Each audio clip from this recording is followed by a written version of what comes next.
The Supreme Court on Thursday held that all women, irrespective of their marital status, are entitled to safe and legal abortion till 24 weeks of pregnancy under the Medical Termination of Pregnancy Act.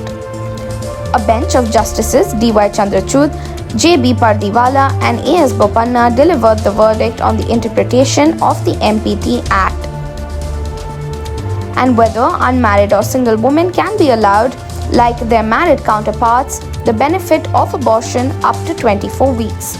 The top court said the distinction between married and unmarried women under the abortion laws is artificial and constitutionally unsustainable, and perpetuates the stereotype that only married women are sexually active.